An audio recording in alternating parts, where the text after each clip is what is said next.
Welcome back to our second half hour. Starting Friday with the beginning of a new month, you could be hearing and seeing more about how to help find missing people in Wisconsin. The state's Silver Alert system goes into effect. And Fox 11's Bill Miston joins us now with more about what that all means. Bill?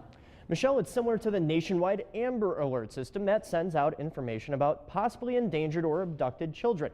Messages are sent via email, text messages, faxes, even on digital billboards and to broadcasters like us here at Fox 11. But this program, the Silver Alert program, is geared toward locating missing people with dementia or Alzheimer's disease.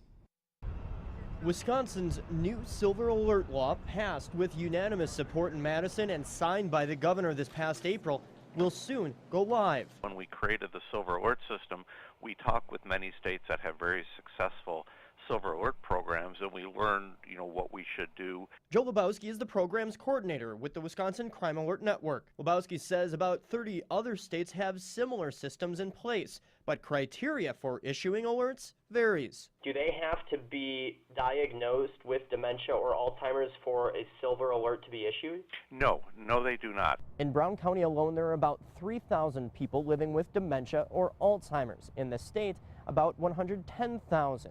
The Alzheimer's Association says 60% of those people will wander off in their lifetime, and it's not a matter of if, but when. It really becomes a safety issue, certainly for the person who wanders, but also for those caregivers and the family members that are really worried about their loved one. My brain had malfunctioned. I mean, literally. The law was spurred in part by Claire Babe and her husband Leo. Last year, the couple got lost while driving from northern Oconto County to Hobart.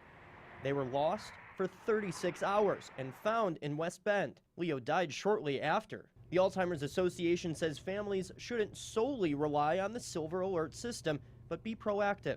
Have an updated photo ready. Be familiar with your loved one's life history, work experience, and hobbies. If they wander, they can be found typically within about 1.5 mile radius of where they live or where they were.